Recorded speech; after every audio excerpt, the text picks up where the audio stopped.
Diri sa lesson sa akong kinabuhi potas, tinood na storya. Walay mas padayon lang ta, way atras. Sa aksyon pagtuog ug mamuabot pagyud ang grasya sa Ginoo sa hastong oras.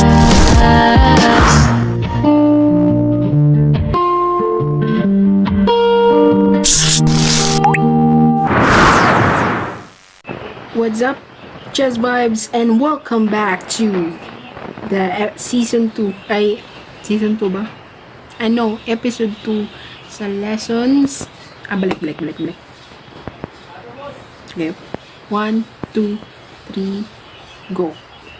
What's up, everyone? Every 2, every 3, every 4, every 5, every 6, every 7, every 8.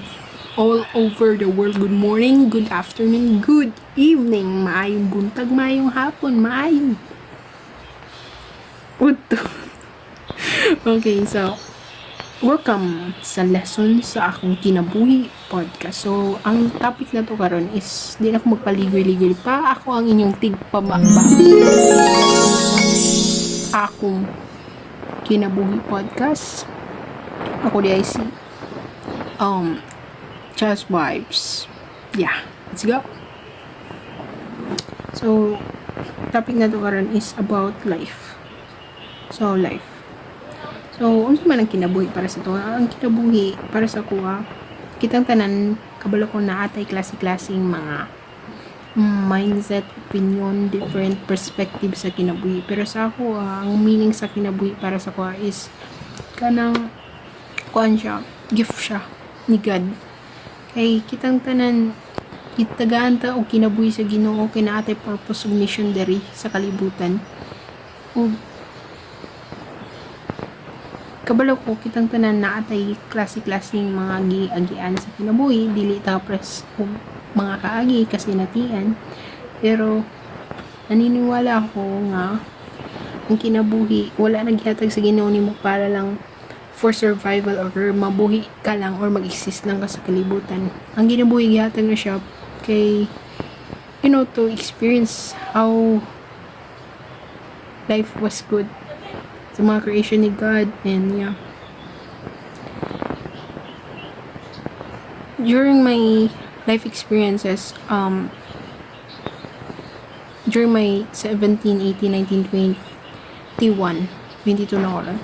So ang kung experience ako na lessons akong kinabuhi sa unang panahon is dili jud ay dapat nakafocus na ka sa usa and na-neglect na din mo ang other parts sa imong kinabuhi. Ato mga panahon na to kay close-minded pa mong pud ko, then ako mindset na to is kanang kuan lang maning ang ako na hibaw na is maningkamot lang then mo na to anang murag kuan ra ba basta maningkamot ra din mo na dayo to. Basta nag-gets niyo kung siyempre di wala nila nag-gets me.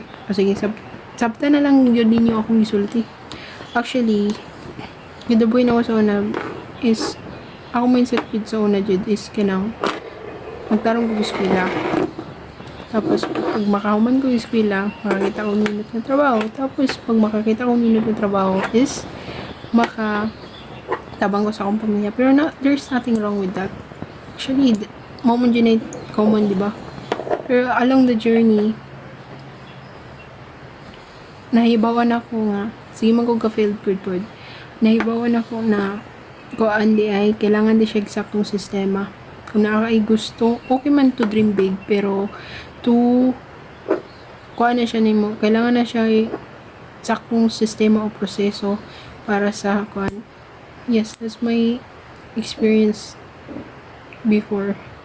Nadili na lang kung kuan, pero it's never too late, diba? Kaya kung nabuhi pa ka or gitagaan pa ka og kanang another life ni God or gitagaan pa kag anang blessings nga makamata pa sa imong gihigdaan karon, pasalamati na kay dili tanang ang kabalo ko guys, ang success dili raman na abot sa mga nindot nga sakyanan or mga nindot nga balay. Ang success is different man gud siya ang perspective sa success.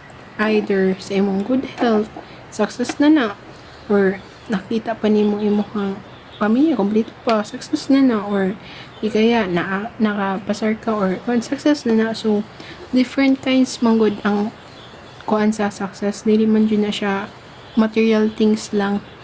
Pero yeah, mo na kuan ako sa una nga kailangan ko magtarong og eskwela para matabang, pero long journey. Samtang nag-eskwela ko, nag-negosyo man ko guys.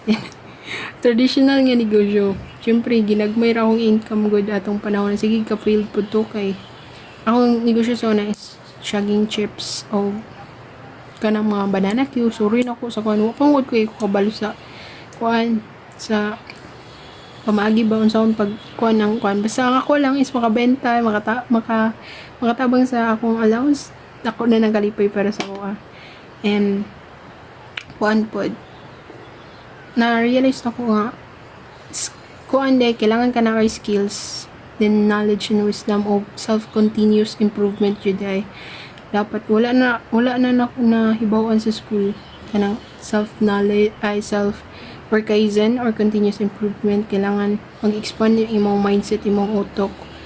Dream big, okay man to dream big, wala may masama sa pag-dream big, basta you need determination, consistent action, massive life blueprint. Importante ka na, wala jud ko ana sa unang panahon, wala yung nag-guide sa ko ba, bali experience ra po to na ko tanan, and I'm grateful na experience to na ko kay at least karon nara ko idea kung saan ako siya pag overcome kong naapay mga moabot tay pa nga mga pagsulay sa kinabuhi. And yeah, I know I didn't live in this world just to exist. Kabala ko na adjay purpose agad nga nung nabuhi ko diri sa kalibutan. Kung na adjay purpose, kitang tanan naman tay klase-klaseng linya, na tay klaseng klase-klaseng what they call this, nang klase-klaseng kuan ba pace sa kinabuhi.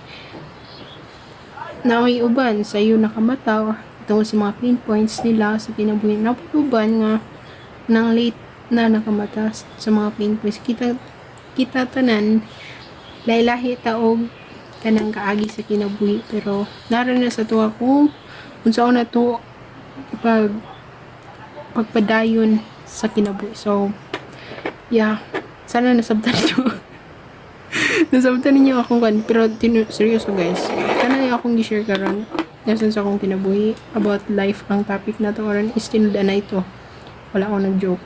And siguro din yung masabtan kahit the way I communicate, pero ako piling i-improve akong communication skills. Balikan teka 3 years from now, maka-improve niya ang communication skills. I'll be more confident and yeah, you'll see me. So yeah, I won't say more. I just want to prove it by results. And stay low-key. God bless. And yeah, sana nasabtan niyo akong ipahiwatig guys. Huwag dili ninyo ma-misinterpret.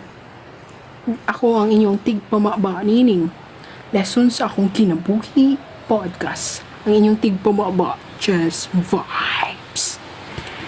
Diri sa lesson sa akong kinabuhi podcast, tinood na storya, walay mas padayon lang ta.